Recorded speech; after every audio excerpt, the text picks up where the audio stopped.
मैं हुरूबा अंसारी और आप देखना शुरू कर चुके हैं रिपोर्टर मैडम। दोस्तों, बड़ी खबर निकलकर सामने आई है कि सिर्फ 24 घंटे और उसके बाद दुनिया का नक्शा बदलने वाला है। जी हां, सही सुना है आपने कि सिर्फ 24 घंटे में वो होने जा रहा है जिसको सुनकर अमेरिका, इजराइल समेत ईरान का विरोध करने वाले देशों की सिट्टी पिट्टी गुम हो गई है। ईरान ने वो कर दिखाया है जिसको ना होने देने की जिद में सालों से अमेरिका और इजराइल लगा रहा। खबर यह है कि ईरान 24 घंटे के अंदर अपना परमाणु बम बनाने जा रहा है। ऐसे में बड़ा सवाल ये खड़ा हुआ है कि 2 दिन पहले जुमे की नमाज के बाद ईरान के सुप्रीम लीडर आयतुल्लाह खामनेई ने जो चेतावनी दी थी, क्या वो महज एक धमकी नहीं थी बल्कि हकीकत थी? आज हम खुलासा करेंगे कि क्यों डोनाल्ड ट्रंप और बेंजामिन नेतन्याहू के पैरों के तले जमीन खिसक गई है। ईरान की सड़कों पर आज जो बवाल है वो किसी तबाही का संकेत है या फिर नई क्रांति का?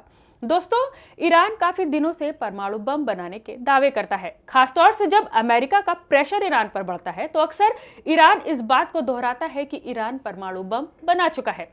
और ऐसा ही एक दावा फिर से सामने आया है। जो लोग ये समझ रहे हैं कि ये बात सरासर हवा में है, तो ऐसा बिल्कुल नहीं है। दरअसल ईरान के सुप्रीम लीडर आयतुल्लाह खामनेई के चीफ एडवाइजर हैं मोहम्मद जावेद, जिनका दावा है कि ईरान 24 घंटे में परमाणु बम बना सकता है। वैसे अगर आयतुल्लाह खामनेई के एडवाइजर ये दावा कर रहे हैं तो इस बात को पूरी तरह से खारिज नहीं किया जा सकता, क्योंकि ईरान के पास यूरेनियम पहले से ही मौजूद था। कुछ दिन पहले जब 12 दिनों की ईरान इजराइल जंग हुई थी तो ये बात सामने आई थी कि ईरान के पास परमाणु बम बनाने का पर्याप्त यूरेनियम इकट्ठा हो गया है। और आखिरी दिनों में खुद अमेरिका ने इस्फहान पर बम गिराकर ये दावा पेश किया था कि उन्होंने ईरान का यूरेनियम जो है वो तबाह कर दिया और बर्बाद कर दिया है। लेकिन कुछ मीडिया एजेंसियों ने इस बात को माना था कि ईरान ने पहले ही अपना यूरेनियम जो है इस्फहान से निकालकर कहीं और शिफ्ट कर लिया है। हालांकि ट्रंप ने प्रेस में दावा किया कि ये बातें झूठी है और ईरान का यूरेनियम तबाह बर्बाद कर दिया गया है। कुछ दावे तो ये तक कह रहे हैं कि ईरान ने अपना जो यूरेनियम है वो दक्षिण कोरिया में शिफ्ट कर दिया है।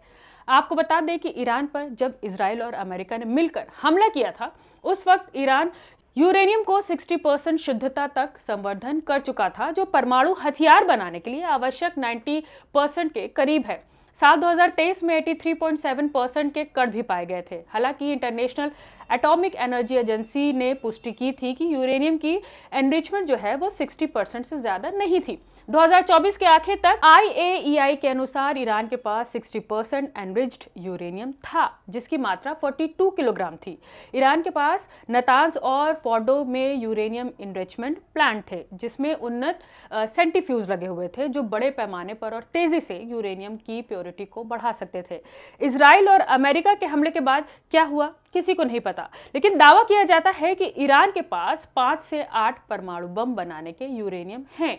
लेकिन ये परमाणु बना या नहीं बना, क्या कुछ हुआ, ये सब कुछ अभी गोपनीय है।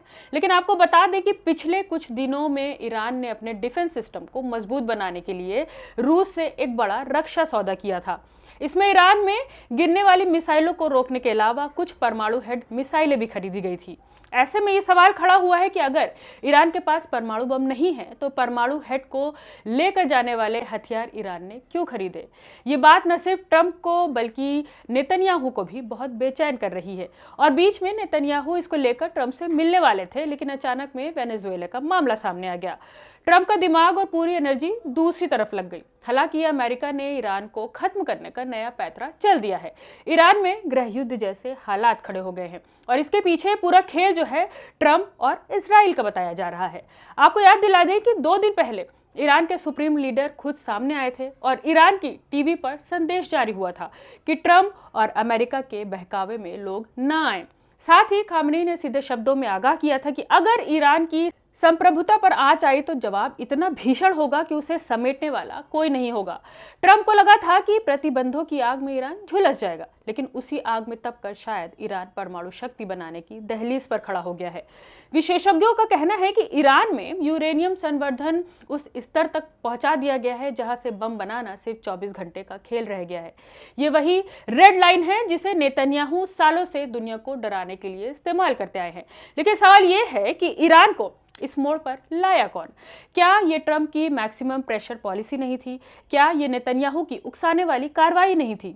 आज जब ईरान का हाथ परमाणु ट्रिगर पर है, तो ये दोनों देश दुनिया के सामने विक्टिम कार्ड खेल रहे हैं। जो देश खुद सैकड़ों परमाणु बमों पर बैठे हैं, वो दूसरों को परमाणु बम से नुकसान और खतरे का ज्ञान दे रहे हैं। वैसे आपको बता दें कि फिलहाल ईरान की हालत आज बेहतर नहीं है। ईरान की सड़कों पर जो धुआं उठ रहा है, उसके पीछे की कहानी बहुत गहरी है। ईरान के आधे से ज्यादा प्रांतों में सरकार विरोधी लोग सड़कों पर हैं। लगातार घर जलाए जा रहे हैं, हिंसा हो रही है।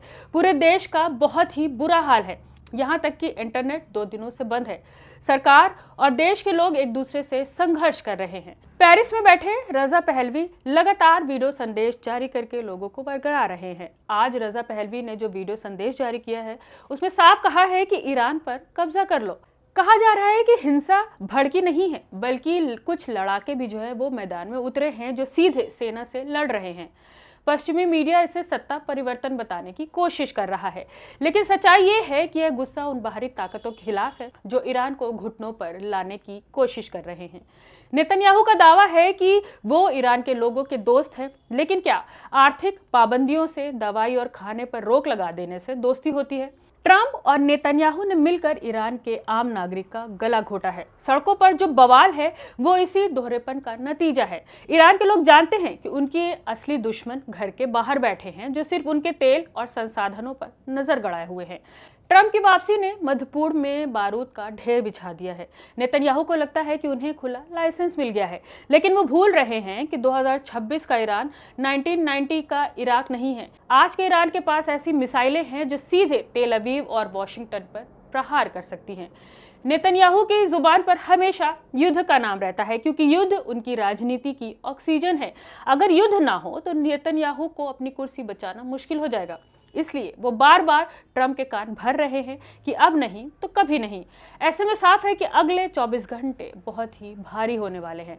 अगर ईरान ने परमाणु परीक्षण का ऐलान कर दिया तो ट्रंप और नेतन्याहू की हेकड़ी धरी की धरी रह जाएगी। ये वक्त धमकी देने का नहीं, बल्कि इन दोनों नेताओं को अपने गिरबान में झांकने का है। क्या वो दुनिया को एक और महायुद्ध की आग में झोंकने के लिए तैयार है? ईरान का हाल बदलेगा या नहीं, ये तो वक्त बताएगा। लेकिन एक बात साफ है कि ट्रंप और नेतन्याहू की नफरत की राजनीति ने आज दुनिया को विनाश के कगार पर लाकर खड़ा कर दिया है। क्या आपको लगता है कि ईरान को परमाणु बम बना लेना चाहिए? क्या ट्रंप और नेतन्याहू वाकई शांति चाहते हैं या सिर्फ अपनी ताकत का गुमान है? अपनी राय हमें कमेंट के रूप में ज़रूर साझा करें। अगर वीडियो पसंद आया हो तो लाइक करें और सब्सक्राइब करना ना भूलें। देखते रहिए रिपोर्टर मैडम। मैं थी आपके साथ रुबा अंसारी।